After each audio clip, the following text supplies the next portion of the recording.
तर सकाळचे 7 वाजले आहेत. आज 20 तारीख आहे. त्याप्रमाणे आज माझे अजून 3 ते 4 रेकॉर्डिंग बाकी आहेत.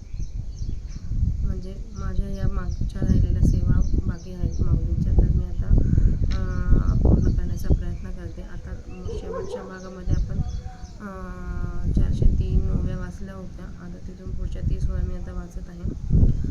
सर्वप्रथम गणपती बाप्पांना वंदन करूया. वक्रतुंड महाकाय सूर्यकोटी समप्रभ निर्विघ्नं कुरु मे देव सर्वकार्येषु सर्वदा अलंकापुरी पुण्यभूमी पवित्र दीनानंद ज्ञानराजा सुभद्रा त्या आठविता महापुण्यराशी नमस्कार माझा सद्गुरु ज्ञानेश्वराशी.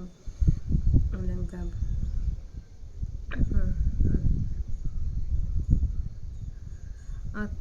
आत्मोपम्येन सर्वत्र समं पश्यति अर्जुना सुखं वा यदि वा दुःखं स योगी परमो मता. म्हणून असो ते विशेष आपण पयासारिखे जो चराचर देखी अखंडित सुखदुःखादी वर्मे का शुभाशुभ कर्मे दोन्ही ऐसे मनोधर्मी ऐनेची ते सम विषम भाव आणि काही विचित्र जे सर्व ते माने ऐसे अवयव आपुले होती. हे एक काय सांगावे ज्या त्रैलोक्याची आघवे मी ऐसे स्वभावे बोध आला. दया ही देव एक राहते लौकिकी सुख दुःखी दया ते म्हणते परी आम्हा ते ऐसेची प्रतीती परब्रह्मचे हा. म्हणून आपण पा विश्व देखीजे आणि आपण विश्व होईजे ऐसे साम्यची एक उपासेजे पांडवागा. हे तुते भोवती प्रसंगी आम्ही म्हणू याचे लागे जे साम्या परवती जगी प्राप्ती नाही. अर्जुन उवाच योऽयं योगस्तया प्रोक्तं साम्येन मधुसूदन एतस्याहं न पश्यामि चञ्चलात्मा स्थितिं स्थिरं चञ्चलं हि मनः रमाति बलविदृढं तस्याहं निग्रहं मन्ये मायारिविषु दुष्करम्.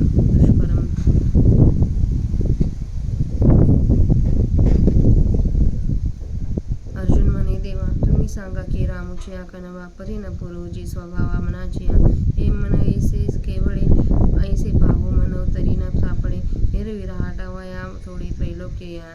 म्हणून ऐसे कैसे घडेल जे मर्कट समाधी येईल का राहे मनतील या राहील महावातू जे बुद्धी ते सळे निश्चया ते टाळे धैर्यसे हातफळी मिळवून जाणे जे विवेकाते भुलवी संतोषाशी झाड लावी वैसे जे तरी हिंडवी दाही दिशा जे निरोधले जे घेवावे ज्या संयमची होय सावावू ते म्हणा आपला स्वभाव सांडील काही. म्हणून मन एक निश्चळ राहील मग आम्हासी साम्य येईल हे विशेष घडेल त्या लगे. श्री भगवान वाच असंशयं महाभाव म्हणून निग्रहं चलम् अभ्यासेन न तु कौन्तेय वैराग्यान च गृह्यते.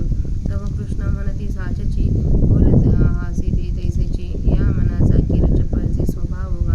वैराग्याचे आधारे जरी लाविली अभ्यासाची या मोहरे तरी केतुनी एक अवसरे स्थिरावेला का जय या मनाचे एकनिके जे हे देखिले गोडाची आठा सोके म्हणून अनुभवा सुखाची कौतिके लावित सांगितले. असंयतात्मा योग दुष्प्राप इति मे मती हा पश्चात्मा तू यथा शक्यो वाप्तुमपायता. एरवी विरक्ती जयासी नाही जे अभ्यासी न रिगती कही त्या नाकळे हे आम्ही न म्हणू काही परी यमनियमची वाटा न वचिजे काही वैराग्याची सेना करीजे केवळ विषय जरी ठाकीजे बुडू देऊन. या जालिया मानसा कही युक्तीची कामी लागली नाही तरी निश्चल होई काही कैसेनी सांगे. म्हणून मनाचा निग्रह होय जसा पाणी चोवा होय तो अवलंबी मग नोहे कैसा पाह. तरी योग साधन जितुके ते आखवीची काय लढके परीने आपण पया अभ्यास न ठके जैसे हेची म्हणे. अंगी योगाचे होय बळ तरी मनके केले चपळ काय मदादी हे सकाळ आपण हे. तेथे अर्जुना म्हणे निके देव बोलते न ते न चुके साच योग बळेसी न तुके मनोबळे परी तोची योग कैसे केवी जाणो महा आम्ही ते तुले दिया मातुही नेनो. म्हणून मना ते जे म्हणून अनावर हे हा तो आगळा जन्मा तुझोनी प्रसादे पुरुषोत्तम योग परिचय आम्हा झाला आजी.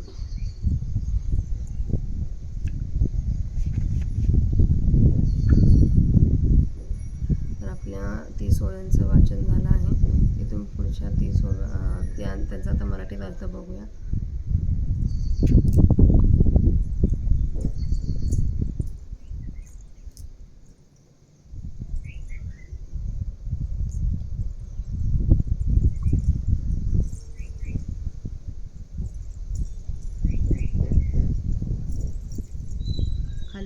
यायचा ना तू. मम्मा कशी कशाला येते सारखी. झोपात आहे. बस मग देव बाप्पा आहे. बस हात जोड.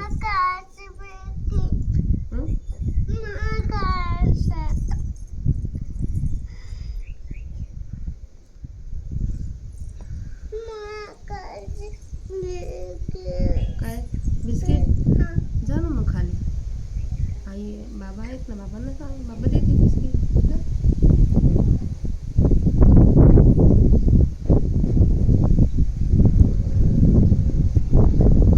हे अर्जुना, सर्व ठिकाणी जो आपल्यासारखे पाहतो, सुख अथवा दुःख हेही जो आपल्यासारखे पाहतो, आपल्याहून भिन्न जाणत नाही, तो योगी अत्यंत श्रेष्ठ अशा अवस्थेला पोचला आहे असे जाणावे. म्हणून शी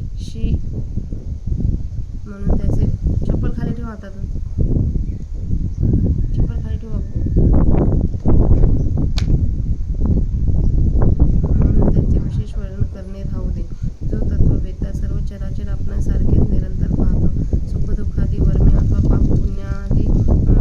पुण्य पापादी कर्मे अशी द्वंद्वे जे मनाने जाणतच नाही, हे समविषम भाव, बरे वाईट आणखी सर्व निरनिराळ्या प्रकारचे वस्तू ह्या जसे काही आपले अवयव आहेत असे जो समजतो, वेगवेगळे काय सांगावे. ज्याला सर्व त्रैलोक्यात आपण आहोत असे ज्ञान सहजच प्राप्त झाले आहे, त्यालाही एक देह आहे आणि लोकात त्याला सुखी दुःखही म्हणतात, हे खरे आहे. परंतु आमचा अनुभव असाच आहे की तो परब्रह्म आहे. म्हणून आपल्या ठिकाणी जगत पाहावे आणि आपण जगत व्हावे अशा एक साम्याचीच हे अर्जुना तू उपासना कर, तू समदृष्टी ठेव. असे आम्ही एवढ्याकरिता तुला पुष्कळ प्रसंगी म्हणत आलो, कारण साम्या पलीकडे या जगात दुसरा लाभ नाही. अर्जुन म्हणाला, हे मधुसूदना,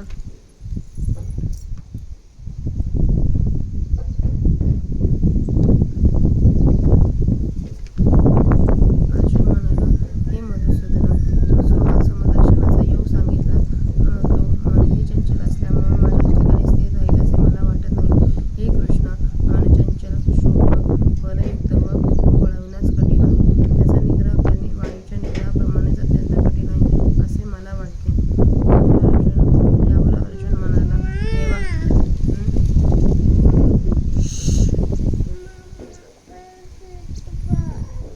जा खाली जाऊन खाऊन घे. तुम्ही आमच्याविषयी, त्यावेळेस अर्जुन म्हणाला, देवा, तुम्ही आमच्याविषयीच्या कळकळीने खरोखर सांगत आहात, परंतु महाराज, या मनाच्या स्वभावापुढे आमचा टिकाव लागत नाही. हे मन कसे व केवढे आहे याचा पत्ता लावू असे म्हटले तर सापडत नाही. एरवी या मनाला वावरण्याला हे सर्व त्रैलोक्य अपुरे पडते. म्हणून हे असे वळती माकडाला समाधी लागेल किंवा सोसाट्याचा वारा थांब म्हटल्याबरोबर थांबेल काय? जे मन बुद्धीला छळते ते तिने केलेला निश्चय सतीस जाऊ देत नाही आणि सात्विक धैर्याच्या हातावर हात मारून पळून जातो. जे सारासार बुद्धीला भ्रमात पाडते, संतोषाला आशा उत्पन्न करते आणि आपण एके ठिकाणी राहिलो तरी आपल्याला 10 दिशांना फिरवते. ज्याला आवर गेले असता ते जास्त उसळते, ज्याला निरोधच सहाय्य होतो असे ते मन आपला स्वभावच टाकेल की काय? म्हणून हे मन एक निश्चल राहील आणि मग आम्हाला साम्यावस्था प्राप्त होईल. हे एवढ्याकरिता फार करून घडणार नाही. श्रीकृष्ण म्हणाले, हे अर्जुना, मन हे निसंशय चंचल असून निग्रह करण्यास अत्यंत कठीण आहे. परंतु अर्जुना, सतत अभ्यासाने व वैराग्याने याचा निग्रह करता येतो. तेव्हा कृष्ण म्हणाले, तू म्हणत आहेस ते खरे आहे, खरोखर तसेच आहे. या मनाचा स्वभाव खरोखरच चपलच आहे. परंतु वैराग्याच्या जोरावर मन जर अभ्यासाकडे वळवले तर काही एका वेळाने ते स्थिर होईल. कारण की या मनाची एक गोष्ट चांगली आहे, ती ही की त्याला एकदा गोडी लागली की अनुभवलेल्या गोष्टीच्या ठिकाणी सर्व होते. म्हणून त्याला कौतुक आणि आत्मानुभव सुखच वारंवार दाखवले जावे. विरक्ती व अभ्यास यांच्या अभावी ज्याचे अंतःकरण स्वाधीन नाही त्याला योग प्राप्त होणे अत्यंत कठीण आहे, हे मलाही पटते. परंतु ज्याचे अंतःकरण स्वाधीन आहे त्याने वर सांगितलेल्या उपायाने प्रयत्न केला असता त्याला योग प्राप्त होणे शक्य आहे. एरवी ज्यांच्या ठिकाणी वैराग्य नाही, जे केव्हाच अभ्यासाकडे वळत नाही, त्यांना मन आवरत नाही. ही गोष्ट आम्हालाही कबूल नाही काय? परंतु यमनियमांच्या वाटेने गेले नाही, वैराग्याची कधीसुद्धा आठवण केली नाही व केवळ विषयरूपी पाण्यामध्ये बुडी मारून राहिले, आपल्या मनाला जन्मल्यापासून कधीही युक्तीचा चिमटा जर लावला नाही तर ते स्थिर कसे काय होईल सांग बरे. म्हणून मनाचा निग्रह होईल असा जो उपाय आहे तो करण्याला आरंभ कर. मग निग्रह कसा होत नाही ते पाहू. तर योग साधन सर्वच खोटे आहे काय? परंतु आपल्या हातून अभ्यास होत नाही आहे असे म्हण. अंगामध्ये योगाचे जर सामर्थ्य असेल तर त्यापुढे मनाची चपलता ती किती आहे? हे मत तत्वादी सर्व आपल्या अधीन होणार नाही काय? त्या प्रसंगी अर्जुन म्हणाला, योग्य बोललात. देव म्हणतात, त्यात चूक नाही. योगाच्या सामर्थ्याबरोबर मनाच्या सामर्थ्याची खरोखर तुलना होणार नाही. परंतु तोच योग कसा आहे व त्याचे ज्ञान कसे करून घ्यावयाचे याची इतके दिवस आम्हाला वार्ताही नव्हती. म्हणून महाराज आम्ही म्हणत होतो की हे मन अनावर आहे. कृष्णा, या साऱ्या जन्मात तुझ्या प्रसादाच्या योगाने आता सांप्रत आम्हाला ही योगाची ओळख झाली. तर आजच्या भागाची सेवा माझ्या इथंच संपन्न होत आहे. सर्वांना